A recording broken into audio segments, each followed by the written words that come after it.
আমার একজন ফলোয়ার আমার কাছে জানতে চেয়েছিল যে আপু আপনি কিভাবে টক দইটা বানান, এটা যদি আরেকবার আমাকে দেখাতেন তাহলে আমি খুব উপকৃত হতাম। তো আমি তাকে বলে দিয়েছিলাম যে হ্যাঁ আমার ভিডিওতে দেওয়া আছে। উনি নাকি আমার সবগুলো ভিডিও দেখেছে কিন্তু আমার ভিডিওতে কোথাও নাকি খুঁজে পাইনি। খুঁজে না পাওয়ার একটা বিশেষ কারণ আছে, সেটা হচ্ছে আমি এই টক দই বানানোর রেসিপিটা একটা লং ভিডিওতে দিয়েছিলাম। অনেকগুলো ভিডিওর সঙ্গে এটা ছিল একটু জোড়ানো, এজন্যই কিন্তু উনি খুঁজে পায়নি। আপুটার রিকোয়েস্টের জন্য আমি কিন্তু আজ আবারও আপনাদের সঙ্গে শেয়ার করছি আমার স্পেশাল টক দই বানানোর রেসিপি। তো আমি প্রথমে এখানে 1 লিটার দুধ নিয়েছি, এখানে কিন্তু খাঁটি গরুর দুধ নিয়েছি।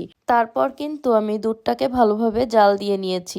জাল দেওয়া দুধটাকে এক সাইডে রেখে আমি একটু ঠান্ডা করে নিয়েছি। খেয়াল রাখতে হবে দুধটা যেন বেশি গরম না হয় আর যেন বেশি ঠান্ডাও না থাকে। কুসুম গরম অবস্থাতেই দইটা বানিয়ে নিতে হবে। দুধটা জাল দেওয়ার পর আমার দুধের উপর কিন্তু একটা সর পড়ে গিয়েছিল, সেটা আমি একটা চামচের সাহায্যে একটু আলাদা করে নিলাম। সবসময় একটা কথা মনে রাখবেন, দই বানানোর সময় দইয়ের কিন্তু বীজ দই লাগে। বীজ দই বলতে আপনি যখন দইটা বানাবেন তখন কিন্তু 2 থেকে 3 চামচ দই আলাদা করে উঠিয়ে রাখবেন, ওই দইটাই কিন্তু বীজ দই হিসাবে ব্যবহার করবেন। এই যে দেখতে পাচ্ছেন একটা বক্স, এই বক্সের ভিতর কিন্তু আমি 2 চামচ দই রেখে দিয়েছিলাম, কারণ আমি পুনরায় দই বানাবো এজন্য।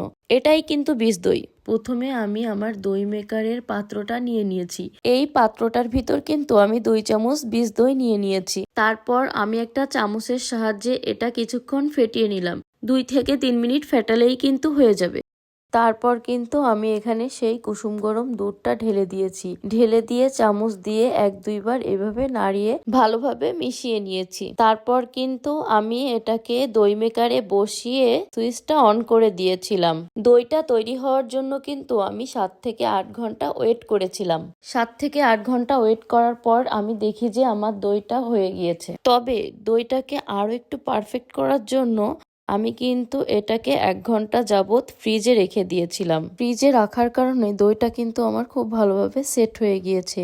আর আপনারা দেখতেই পাচ্ছেন যে আমার দইটা কতটা পারফেক্ট হয়েছে। তবে কিন্তু একটা কথা বলতে পারি, বাজারের কেনা দই থেকেও কিন্তু এই দইটা খেতে অনেক সুস্বাদু হয়ে থাকে। তাহলে অবশ্যই কিন্তু বাসায় আপনারা এটা ট্রাই করবেন। আমি কিন্তু খুব ভালো মিষ্টি দই বানাতে পারি। আপনারা যদি কেউ দেখতে আগ্রহী হন তাহলে কিন্তু আমাকে কমেন্টসে অবশ্যই বলবেন যে আপু আপনার মিষ্টি দইয়ের রেসিপিটা চাই। আমি অবশ্যই ট্রাই করব আপনাদের সঙ্গে শেয়ার করার। তো আজ এ পর্যন্ত দই খেতে খেতে আপনাদের সঙ্গে বিদায় নিয়ে নিচ্ছি। দেখা হবে নেক্সট কোনো ভিডিওতে। ভালো থাকবেন, সুস্থ থাকবেন। আল্লাহ হাফেজ।